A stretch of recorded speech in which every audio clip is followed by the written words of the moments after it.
Dios y Patria, buenas tardes. El día de hoy, dando continuidad a la cátedra de Derecho de Policía, vamos a hacer la exposición de los siguientes temas.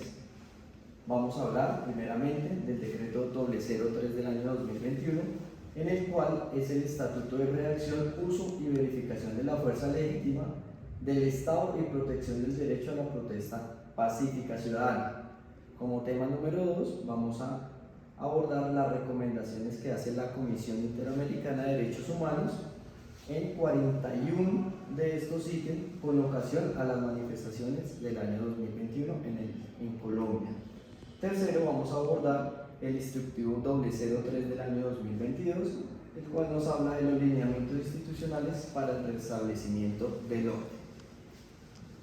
Y por último, vamos a hacer las conclusiones, en las cuales miramos cómo el decreto y el instructivo se acogen a las recomendaciones de la Comisión Interamericana de los Derechos Humanos. Primeramente vamos a hacer una contextualización de cada uno de los temas. El decreto 003 del año 2021 del 5 de enero nace de una acción de tutela que se presenta por unas personas que están en contra de las actuaciones y brutalidad policial en las diferentes intervenciones. Esta acción de tutela, en primera instancia el 23 de enero del año 2020, fue negada por parte del Tribunal Superior de Bogotá.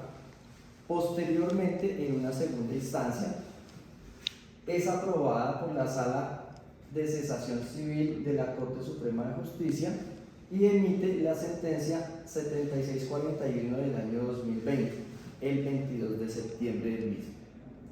¿Qué ordena esa sentencia? La sentencia le ordena al Gobierno Nacional en cabeza del Presidente de la República para que 30 días posteriores a la notificación establezca un protocolo adecuado para el control de las manifestaciones públicas. Una vez se hace la sentencia pública, el Presidente de la República ordena hacer una mesa de trabajo con la participación del Ministerio del Interior, el Ministerio de Defensa, el director de la Policía Nacional, los accionistas, la Procuraduría, la Contraloría, la Fiscalía y la Defensoría del Pueblo, de tal forma de que se puedan reestructurar las directrices para el uso de la fuerza alineado con las consideraciones jurídicas de la Corte Constitucional, alineado con la Corte Interamericana de los Derechos Humanos, las disposiciones que señalan la sentencia y darle importancia al correcto uso de la fuerza, tanto de la Policía Nacional como de las fuerzas militares. Posterior a la mesa de trabajo, que fue en manera virtual y presencial, y se revisó a la fecha 31 de diciembre del año 2020, se crea el decreto 003 del año 2021, con énfasis en unas acciones preventivas, acciones concomitantes y acciones posteriores con ocasión a las manifestaciones. Este decreto sale con 45 artículos. El primero de ellos habla del 1 al 4 habla de las generalidades.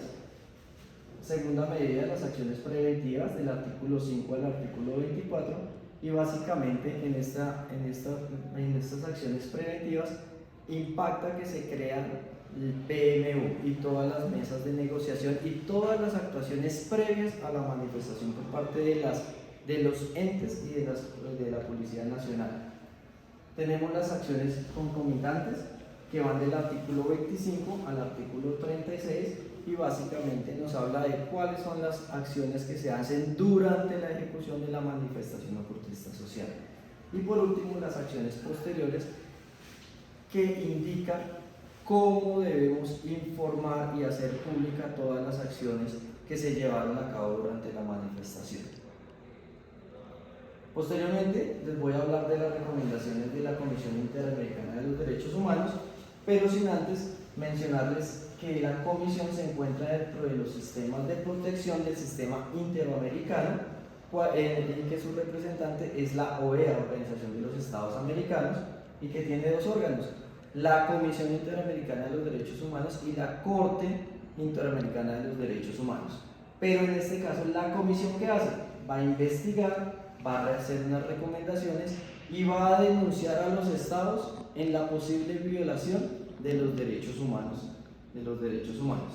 Durante la visita que se hace, ellos hacen 41 recomendaciones que están estructuradas en 12 ítems particulares, unas recomendaciones generales como el ítem número 1, unas recomendaciones con ocasión a la protesta social, unas recomendaciones del uso de la fuerza, recomendaciones de la violencia basada en género, recomendaciones de la discriminación étnico-racial, unas recomendaciones por traslado, por protección y desaparición de personas, recomendaciones de algunas facultades disciplinarias e investigativas, de la asistencia militar y la justicia penal militar, unas recomendaciones respecto a los terceros y bienes públicos que son afectados, cortes de ruta cuando se presenten, periodistas y libre expresión, y por último unas recomendaciones con respecto a las misiones médicas.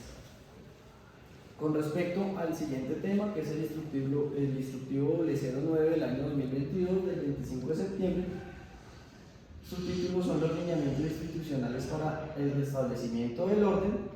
Es importante aclarar que el instructivo nace de las fuentes de policía. ¿Qué son las fuentes de policía?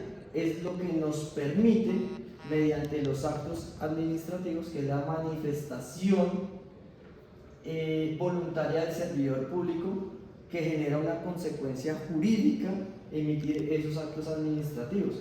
En este caso, el director de la policía emite el instructivo con el objetivo de contemplar la actuación policial ante la alteración del orden público en diferentes escenarios. ¿A quién va dirigido esto? Va dirigido a la Jefatura Nacional del Servicio de Policía como primera medida, el cual debe desplegar a los comandantes de departamento, comandantes de metropolitana y a lo que en su momento se denominaba el ESMAD, que ahora cambió sus siglas por UDMO. Este instructivo está aplicado a 11 escenarios, que son los 11 escenarios más repetitivos en Colombia, y debe estar bajo los estándares de la protección de los derechos humanos. Posterior a que se hace eso, se emite el 25 de septiembre el instructivo 009. ¿Qué nos habla ese instructivo? ¿Cuáles son los 11 escenarios? Nos habla primeramente de la manifestación pública, nos habla de la huelga, la perturbación del servicio público, obstrucción de vías públicas, el tema de las barras futboleras, las azonadas que se puedan presentar en cierto momento, la erradicación de los cultivos ilícitos, la exploración ilícita de yacimientos mineros, nos habla de las riñas colectivas, nos habla de los motines en establecimientos carcelarios y penitenciarios, y por último nos habla de la usurpación de inmuebles. ¿Qué de particular tiene todo esto? Que en cada uno de los ámbitos de aplicación existe el marco normativo o jurídico que ampara el procedimiento de la policía, y también que tiene de similar que en casi todas las manifestaciones de orden público siempre vamos a tener en primera medida la intervención de la fuerza disponible de la policía. Posterior, y si la ocasión lo amerita, entrará a intervenir las fuerzas especiales de lo que anteriormente denominábamos ESMAD, quienes ya actuarán acorde a los protocolos de los derechos humanos. Por último, y como conclusión de la contextualización del decreto, el instructivo y las recomendaciones de la CIDH, podemos observar cómo las 41 recomendaciones que hace la CIDH se alinean tanto con el decreto y con el instructivo. Podemos observar que en el diálogo con enfoque territorial, en el decreto, como ejemplo, lo contemplamos en el artículo número 2, en el artículo número 28, y en el instructivo hace alusión a todo lo que tiene que ver con manifestación pública.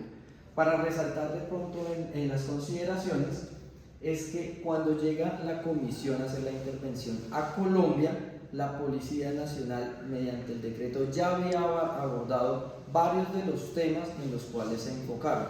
Entonces, por ende, buscaron otras alternativas de la comisión, que efectivamente hay que revisarlas, hay que escribir al respecto, pero en su gran mayoría la policía ya estaba cumpliendo con los estándares y protocolos alineados al respeto por los derechos humanos. Esas serían las conclusiones del trabajo realizado. Muchas gracias por su atención.